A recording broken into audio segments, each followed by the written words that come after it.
Let me start by saying thanks to Omar for having me here at short notice and for keeping me awake all night, putting this presentation together. I also look forward to discussions thereafter, maybe not only today, but even as and when questions come up. It gives me great pleasure to see that we are all sitting here together and discussing the future of Auroville and sitting together and trying to understand architectural concepts and urban visions. So with that, I would like to use the opportunity to share with you some of the urban design principles that are embedded in Auroville's city plan. I would like to lay the emphasis on the word "ville" in Auroville.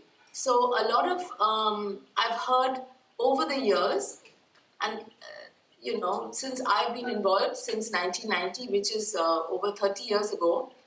So I think there is perhaps a lack of information about the work that had been ongoing in Roger's office, perhaps, and discussions that took place between him and the mother, and between him and others who were involved in designing details. So I put together some of the key points for you to share with you a little bit what we have been doing regarding urban design.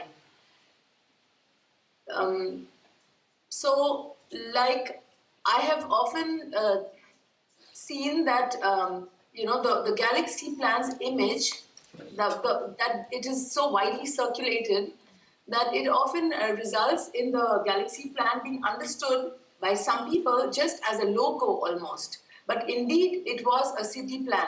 And unlike most cities where people often present city models with road structures and plots, Auroville was much more advanced as a design. It included urban design and it included building masses.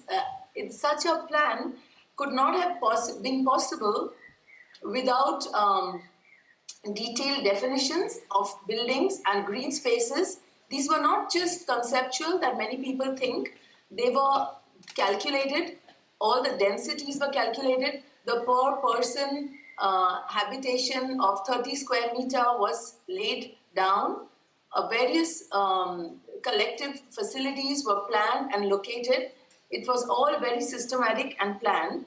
I want to recall, I want you to sort of try to study the model that everybody knows in a three-dimensional manner. And if you look at it from this shot, you'll realize that all these building volumes, building edges, densities, building heights, everything was defined, and that the model itself was a result of detailed calculations that were made not on the basis of typical city planning assumptions, but based on detailed discussions between Roger and the mother about what the aim of Auroville was, why it had to be a city, and what can begin, what kind of adventure can begin once we actually have this type of a city. So the aim was to envision a very different kind of city than conventional cities, and therefore a lot of complexity had to be worked out in great detail beyond roads and streets and plots. I would like to quote here the way the city plan is understood in the architectural world. I'm quoting Madhavi and Nikki Desai, who are based in Ahmedabad, and John Lang, who together produced the most important book, I would say, Architecture and Independence, A Search for Identity, India 1880 to 1980. They quote Auroville as the exemplar of rationalist urban design thought in India, which has no formal debt to Le Corbusier. So the fact that it was a rational urban design that led to, was innovative in the context of innovation in city planning, This was a recognized fact right in the beginning. And in fact, you will be happy to know that Auroville is going to be shown in MoMA in a few months. And as exactly for this reason, it's in the context of non-colonial approach to city planning in the South countries. So I want to also, for some people who question, perhaps because of the haphazard way in which Auroville happened to develop over the last 53 years, despite having such a strong plan, I would like to summarize that Auroville was always seen as a city. It was always referred to in all the quotes and brochures that were produced in the time that the mother was there, an ideal city for an ideal society, the city the earth needs, the city of dawn. So, you know, it has to be urban in character. On the other hand, Auroville was also seen as a model city in India and for the world. So India, if you look at the Indian context, India cannot afford to get its urbanization wrong. We know what is the cost of sprawling, and we know, all of us will recall Mother's quote about Auroville being located in India. India has become the symbolic representation of all the difficulties in present-day humanity. India will be the site of its resurrection, the resurrection of a higher and truer life. You know, every day there are articles about India and urbanization and haphazardness. See, the thing is that let's just realize what Auroville will have to be in order to be a model city in India. India has 1/6 of the global population, occupying only 2.4% of the world's land. So India has a population that is enormous to its land availability, and if you sprawl, not only are we going to spread, you know, see the traffic jams now in Pondi and even in Auroville. You know, the fact that we will need individual or public vehicles or public transport, but in any case, this type of sprawling is something we cannot afford. From the time the Auroville plan was conceived in 1965, we have tripled our population. So can you imagine all the more how much we have to be compact in order to still be a relevant model for India? So this is something really, really to understand before I explain some of the urban design issues. This was because maybe people are not aware of this, but Roger's office was given this type of a detailed brief, and that's why the figures that they calculated and the density had to do with that kind of aim that was set for Auroville, to be a model city in the context of India. You can see how how compact India is, even in the low density areas that in former times, you know, this is, we are living in a very luxurious situation with so much land around us, but actually the land that we are stewarding right now was meant to develop a city that is not less compact. You know, we know that, you know, what the common man faces and how cities in India are unlivable. Auroville has, right from the beginning, chosen to address all these issues in a holistic way, to radically rethink mobility, density, but always keeping human scale in mind, even though it's a compact city, negotiating high-rise with low-rise, high-tech with low-tech, and all kinds of complex infrastructure questions. All of that has been synthesized in this urban plan. So I personally have the opinion that if what we build is not urban, it's not Auroville, because you know, it's very important that to remember that quote in which you know, we were expected to begin with a model town and end with a perfect world. I mean, of course, there is a utopian aspect, but on the other hand, looking upon Auroville as utopia makes us sometimes feel that it's never going to be achieved. So I would rather remind us also that Auroville was, for me, I mean, the way I understand it, more than utopia, it is a laboratory. So the important thing is to experiment.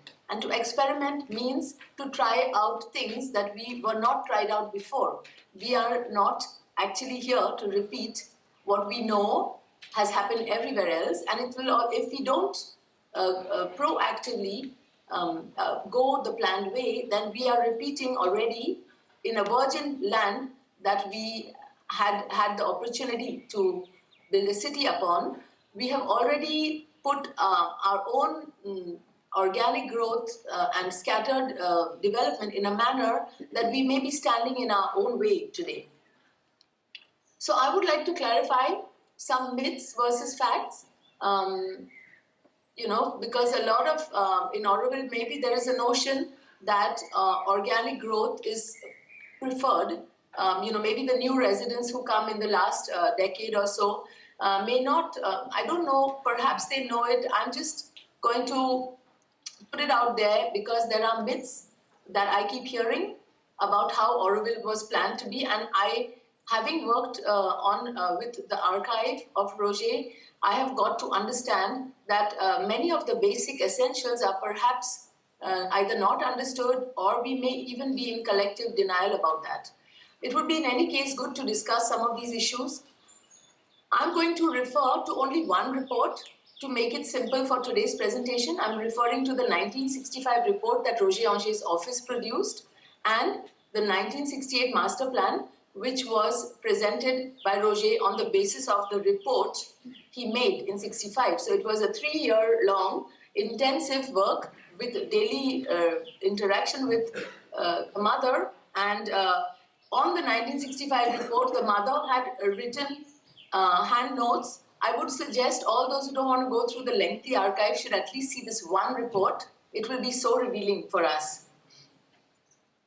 So first and foremost, it was a vision-driven planned city. It is meant to still be that. And it was not it was not primarily supporting organic growth. It was the top-down approach, may look authoritative to some people, but the bottoms-up, without the top-down, could be very much of a high risk. We could be risking the whole vision if we do not merge the bottoms-up with awareness of the top-down and see how a true collaboration could happen. I always think of of Sri Aurobindo's symbol and the Matri Mandir design, where the earth opens up to receive the vision, and the top-down, the vision heads downwards. So there's a top-down and a bottoms-up that could actually merge in a perfect collaboration, and that is the way to manifest things in any case. So the driver of this the driver for the way Auroville ought to develop is the vision of the future and the mission, rather than references from past cities. And therefore, in a lot of work that was done in Roger Anger's office, they relied a lot on imagination, not only on past knowledge, because the future cannot be predicted. It can only be enabled. And I think imagination is a very, very important human attribute that one can build on, rather than past knowledge, which will fall short for our future, given our population expansion. So, what are the unique features of Auroville? What makes Auroville unique? In Roger Anger's own words, what makes Auroville different from other cities is its program, its aim, and its role. And also to recognize that ordinary towns do not propose anything other than individual needs and exclusive materialism. This is like a pitfall that we might want to avoid if we consider that the aim of Auroville and why people who come to Auroville and to build this city would need somehow are being asked to go beyond their personal preferences and their individual needs, although those will be also covered. Still, the larger aim is important. Roger Anger's collaborator, Mario Eman, in 1966, he compared ancient cities with the future approach for Auroville's development.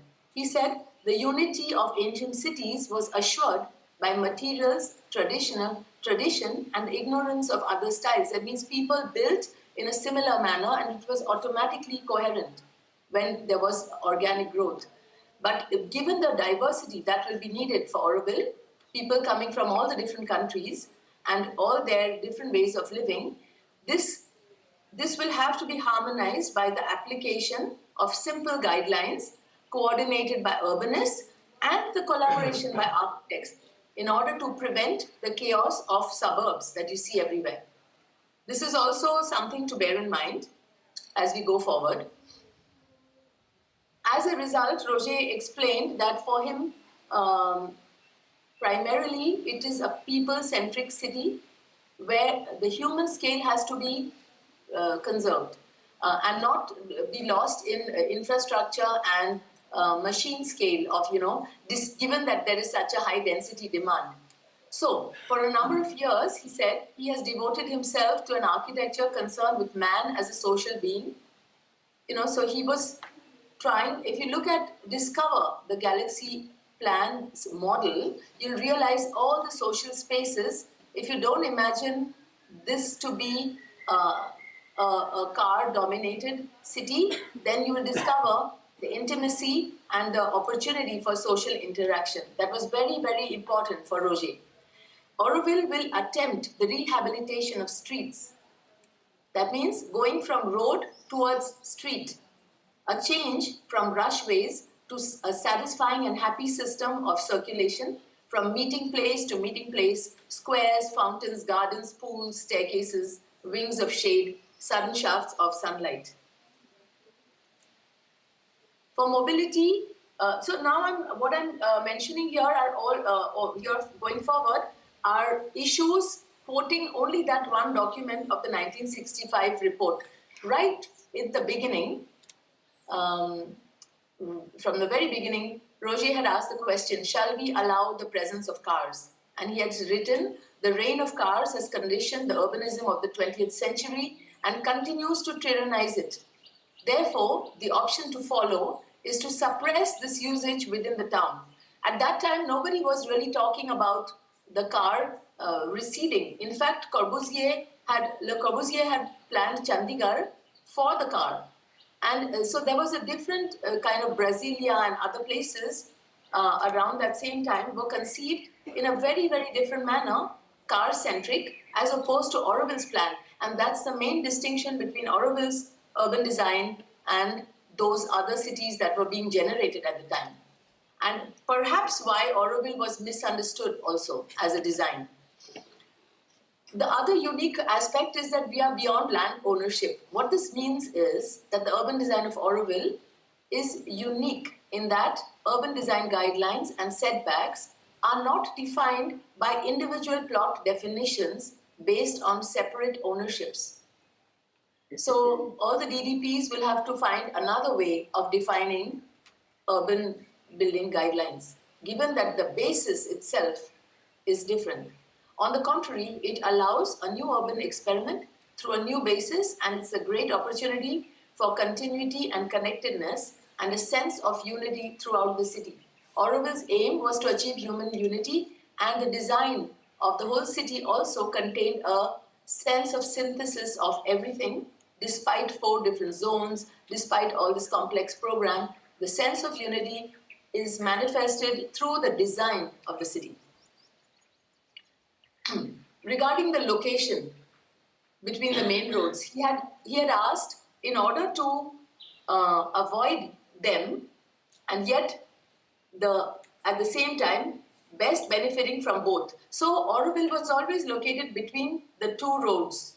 He explained why. Because they wanted to be near enough to be connected, but far enough for the city center to be still and quiet. And you see the green belt is also there to protect that. But I will come to the green belt in a minute.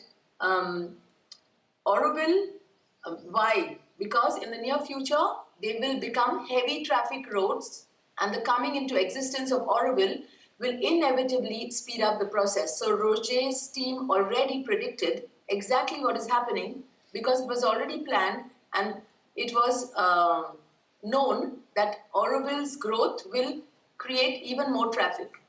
Furthermore, in the specific case of Auroville, its center must be as far as possible from all major axes of circulation due to the presence of the Mother's Pavilion in the Park of Unity. Later it was what we know as Matri Mandir. The population of 50,000, many people also question the population and they think it could be anything. There are many theories I have heard or rumors, but in fact, if you look at the whole conversations, the population of 50,000 was set, even though Roger wanted to sprawl a bit more than he finally did, because the mother wanted it to be compact, but 50,000 was decided as the critical mass necessary to conduct all the aspects of experiments and innovations that are foreseen as an integral part of Auroville's purpose, education, economy, etc. So this quote that I feel is also quite relevant when people talk to the mother about not growing until we have more clarity. The mother said, now there are 30 of you. It is difficult, isn't it? When there are 30,000 of you, it will be much easier. There will be many more possibilities. Regarding zones and mixed use, mother's sketch, in fact, the word zones was not really used at the time, and I think later post-industrial zoning criticism, which was meant for very large cities, have been sometimes used to smear sort of, or to sort of have led to some misunderstanding about zoning and its irrelevance. The thing is that Auroville's plan, through this rotation and through the spiraling that Roger introduced into this kind of a sketch that the mother gave him for 4 different sections. This kind of approach was done by Roger's office to increase the mixed use, and through this rotation you will see in the city center it's like a melting pot. It's like when you stir your coffee, you'll see all those lines, they become radial and they become cohesive. So the city center is just one melting pot of all those 4 zones which radiate into it. You will notice that the spiraling movement was introduced at a later stage. There has been grid, geometry explorations in a rectangular plan. Then it came down to a radial one, and then because Roger wanted to experiment with mixed densities to enable low-rise, low-density, he created also high-rise, which you see in the macro model in the lower left, and then you'll see how it compares and what it really does. So the rotation is not because of some fetish towards imitating some form, or like many people say it is some kind of a holy geometry from copying the galaxy. Well, this originally came through a process of rational steps, but also, of course, there's always an irrational inspiration that also enters and works simultaneously. In any case, the zones in Auroville are there, but in each zone there is mixed use defined to what extent.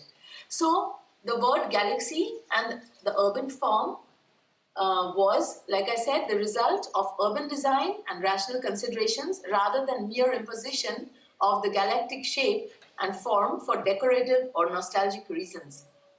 If you study some of the process work, you will understand the degrees of, like the amount of rigorous work that took place here to define those roads, the streets, the character and the urban massing, in order to allow a rich variety of densities rather than cities like Berlin and Paris where all the buildings are 5-story, or in Madrid 8-story. It was to allow different experiments in Auroville and yet achieve the density. Also, what is important to understand that unlike other cities, we have two important poles of development: the international zone and the cultural zone. So the industrial zone, which in fact was called the economic zone, actually it is not. It was for us residents to go and work. It was not primarily seen. The word industrial zone came much later, but it was called the economic zone in the plan. So the residences and the economy are, you can, they have a very close relationship, and you can go through the city center quickly, walk through and reach the other side. And the two zones which are very busy are interspersed with two other park-like zones. One is the cultural zone and one is the international zone. So it was very important for me, this diagram in the master plan, that explains that there are three poles of development. One is the inner development, Matri Mandir, and for the outer development, because we are not actually here to, focus on our individual needs. So housing and our workspaces were existing, but two broad zones were conceived where our development had to be focused on in order to attract the right people for Auroville's aim. So the cultural zone was meant to be a place where we ourselves could work on our inner culture and develop our inner task, from the children who, from the little kindergartens until the larger, buildings we need and social infrastructure we need to develop our own culture, that's located there. And all the researches without, from other countries, from everywhere in the world that are useful for human unity are to be invited. So that is the international zone. So Auroville has a very big role to play in attracting interaction from the rest of the world, and the inner researches focused in the cultural zone, the external researches brought in through the international zone melt and intersect in Siru.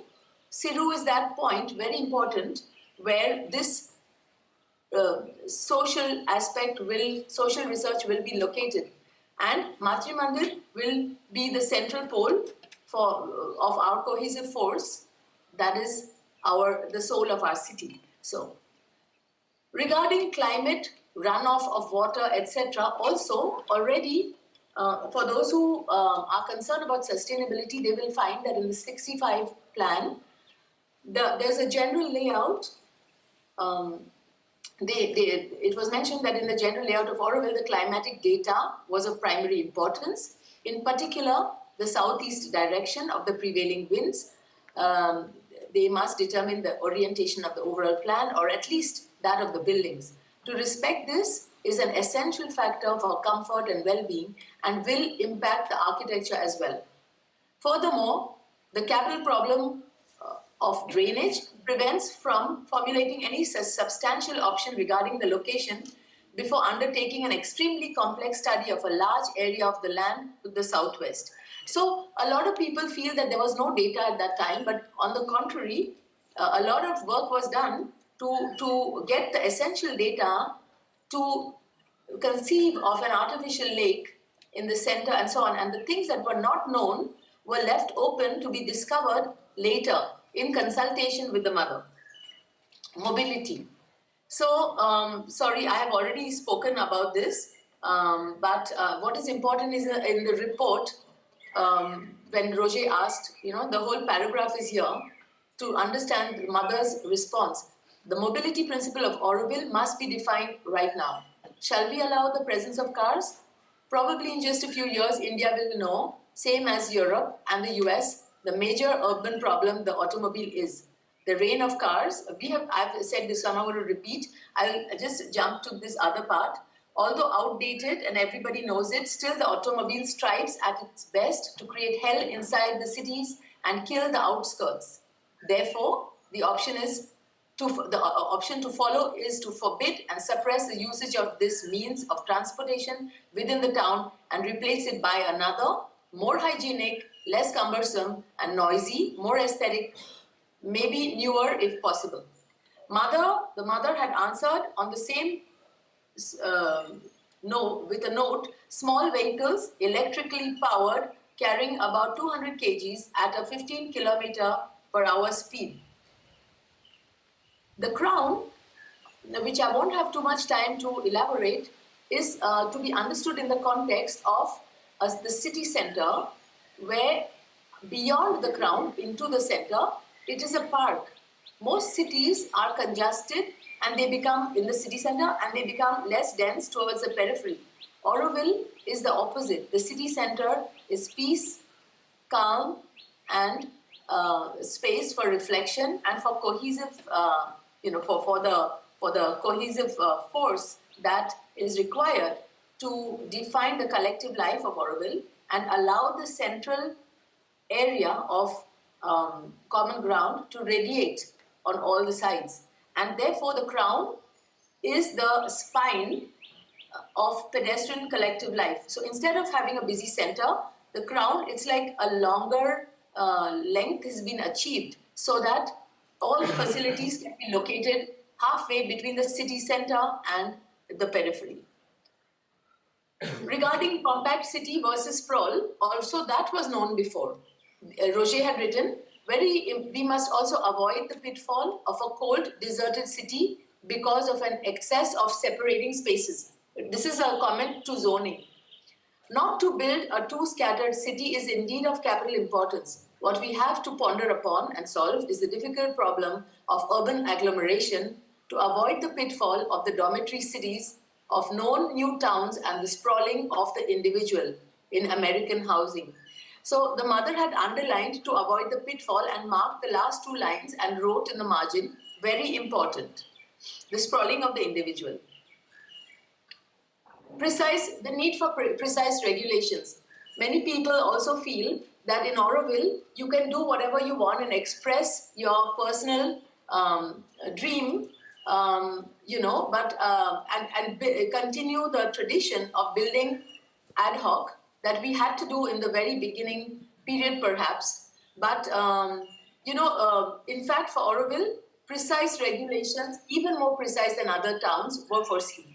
The plan of each section will have to radiate its own atmosphere, sometimes even evoking a certain free reign of fantasy, recreating the freedom of ancient urban settlements before the disease of ill-understood urbanism imposed its laws. Rocher wanted to avoid too many bad guidelines that do not protect cities. So he didn't want that kind of building codes, but much more sensitive ones, which will be in collaboration with architects. As time goes on, the architecture of Auroville ought to be controlled by precise regulations, defining, besides the general layout, also a palette of colors, of fences and materials, its maintenance, etc., to be monitored by a responsible service of Auroville. This is to prevent an unavoidable laissez-aller in the future. The mother marked in the second part of this paragraph and wrote in the margin, this provision is indispensable. Yet they conceived of a diversity of housing typologies. Anyhow, the best solution would be to come up with a large spectrum of types of accommodations as well as buildings interconnected in series with patios, terraces, etc. Only such a mixture can allow a play of volumes that is not monotonous. The mother had said, very good, I'm in favor of some diversity in the types of accommodations according to the residence typology. So there are systematic typologies planned out and laid and distributed across the city plan in a planned manner. So lean the force, these high concentrations of tall buildings were restricted to in order to allow this diversity of different typologies, housing typologies. These kind of structures were seen as balancing elements, so that top down, like how to say,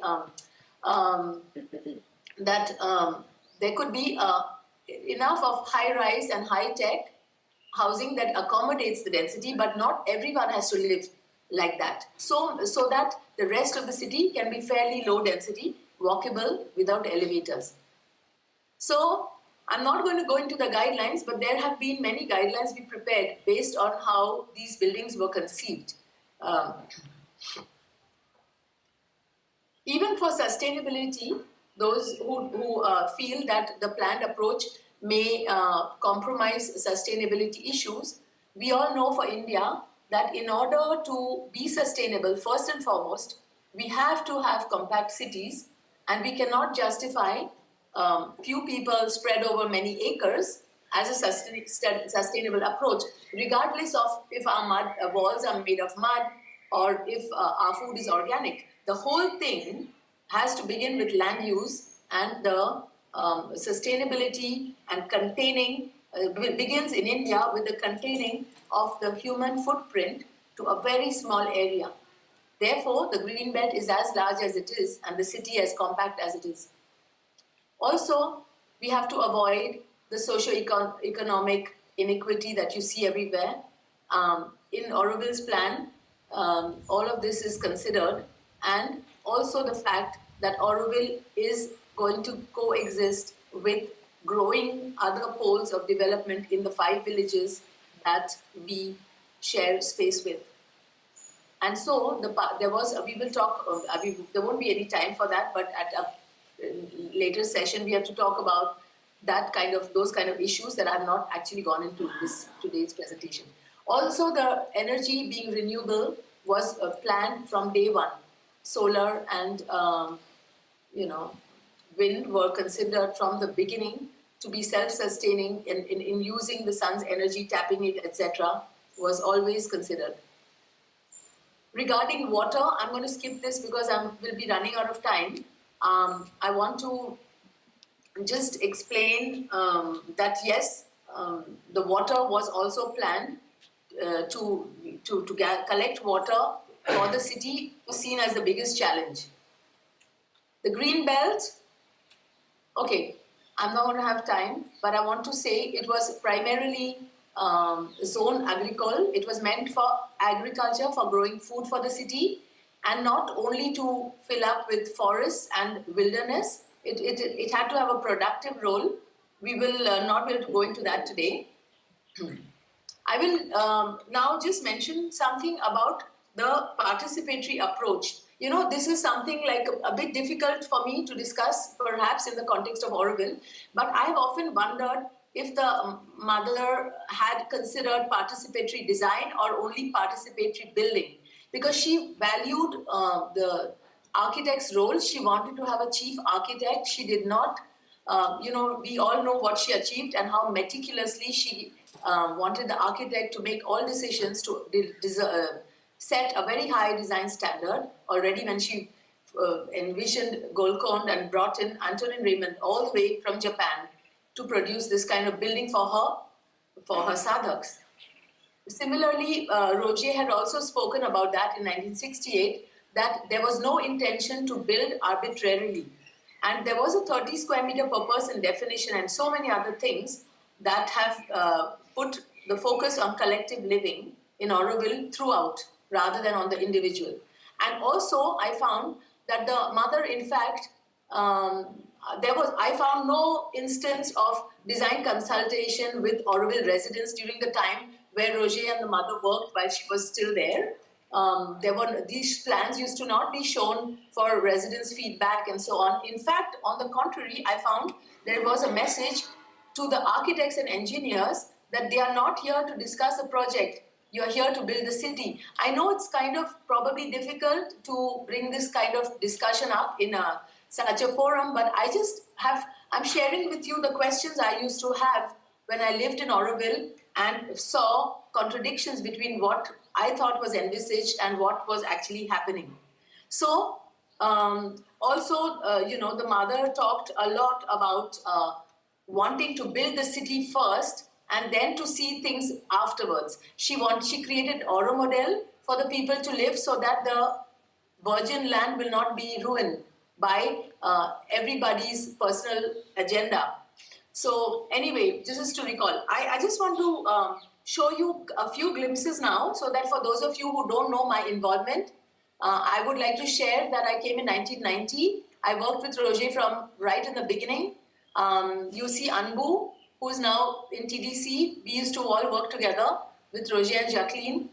This is in 1996. Later you see there is also Sonali, Louis Cohen. We were working on the line of force already when my office moved from Bharat Nivas to Auroville. And I was also part of the team who produced the Perspective Plan 2025. It was in 1999 that we did it. But the Perspective Plan has only defined land use. We were much more advanced than what we showed in the Perspective Plan. And we did it because in the series of legal documents, Perspective Plan is the first step. And there we only defined land use and some other densities, etc. And we did only that much, although way more was defined. I continued working with Roger until he passed away in 2008 in France, as well as in Auroville, where I used to shuttle. He gave me more and more responsibility. Here we are working on the city center. I also authored his monograph 2009, just a year after he passed away, although we had worked on the book already together, because I felt knowing more about Roger's process and work would really benefit all of us. I strongly recommend that we try to understand who has designed our city, and we will be very fascinated at the vision that he has brought down. I'm writing a second book, which I hope to release shortly, on Roger Angier's visions for urbanism. And then I continued, there's no time to show this, but I'm just going to give you a glimpse, and maybe we can talk each of these things later. I had produced the city center plans while Roger was still there under his guidance, and we had started various things. Helmut had brought this kind of a sketch from Billinger about the mobility, but also we have checked with other people like Jan Gale, how much is how much is walkable, etc. And we had produced a city plan. I would like to particularly draw your attention to the dark green areas. There is while you try to right now the crown topic is hot. I want to say, please look at the crown topic alongside the green network of bicycle paths that are planned for Auroville. Each and every place can be arrived at walking and through cycles. The kind of thing that Paul had drawn, the meandering way with skate parks, etc. It's a parallel development inside the city center, just like a smaller inner crown, you can call it. It's a green network space. I think we should be beginning this since 2002. I'm hoping for it. There's no reason why we are not developing it. Hopefully you will do it along with the crown. But also, even though it's a pedestrian city, there was a complex hierarchy of buildings, of streets, their definitions, their characters, what can go in, what can't go in, what are the timings for service deliveries, etc. What are the paved spaces and the hubs within each and every zone. There's a lot of work done. How are the gardens maintained? Who manages, how much can the inhabitants do, what should the city manage, So parks and gardens are also defined. And the quality of circulation, the bicycle paths I spoke about, ready to realize. There's a toy train conceived for the cultural zone for the children to go to school after the crown, where adults are not encouraged to enter there. So, all this has been conceived in great detail. Also the densities and space calculations. One interesting thing I can share with you is that the vocational training center, because we are not developing in a planned manner, there are some zones we have not even begun, such as the vocational training zone for our youth. In fact, perhaps it is a topic to take up now that has been also planned with some amount of residences. I hope this is a very timely moment to begin developing very important facilities for the youth, so that they will retain their interest to live in Auroville, and whatever they find falling short can be provided here. There's so much space reserved for them. And for us to interact with them, okay? So So some more images to show you the detailed amount of work done and all the things that were calculated, what type of gardens were planned in the habitat areas. Even some buildings were detailed, such as the town hall, the main town hall that has not yet been built, that was also detailed and designed in great detail. So there's a lot of work that happened, including a couple of lines of force. This is the lowest density line of force that we had taken up near the solar kitchen, and how it interacts with the low density structures, and what kind of horizontal circulations will be enabled, what kind of neighborhood it can create, and how inspirations from Venice and other pedestrian cities like Bologna were taken to understand how the crown could be. There is no time for me in today's presentation to talk about the crown, but there's a lot of studies that were done, and a lot of what you would like to have are actually already contained in the plan. I think I really look forward to the outcome of the rest of the dream weaving workshop. But yeah, there are a lot of old cities like Jaisalmer, old Ahmedabad, old Delhi, where some of those same principles of urban design have been also tested. European cities that are now going, shunning the car and going for bicycles, and even in India, pedestrian ways are being separated inside green corridors. These kind of things can be so much better if we don't first build the problem and then have to fix it.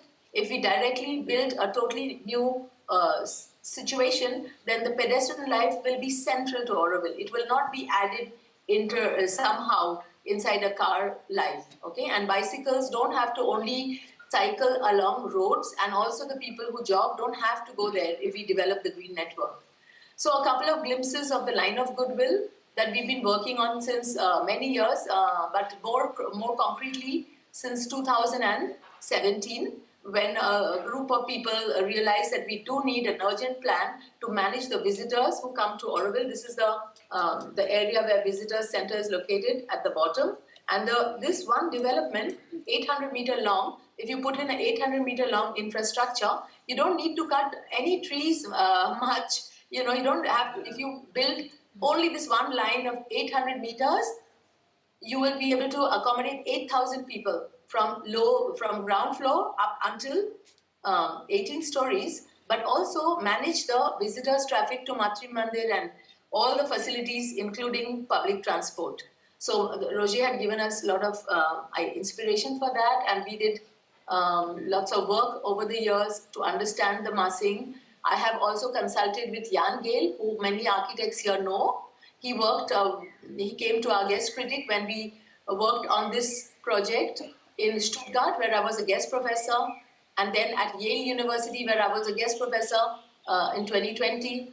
And recently, I produced a new model for the line of goodwill, integrating it with the low-rise developments to explain how the base of 3 or 4 stories could work, to not have an abrupt tower sitting in the middle of low-rise like in most cities. There are so many interesting pathways planned and cycle paths of this kind of nature that are supposed to cross the line of goodwill.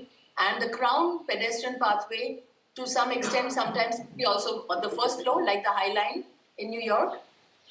So, these are studies that I've been doing. I'm just giving you a glimpse of it, so that when you will give me maybe some time in the future, I will be able to explain each of these projects. This is a 1:50 scale, 18-meter long model of the line of goodwill that we recently built and exhibited in Louisiana Museum of Modern Art, where this room was called Co-Creation, talking about collaboration with previous generations and future generations. That's why the housing projects are mostly built by my students from Yale University, ADK Denmark, and Fachhochschule Potsdam, where I now teach.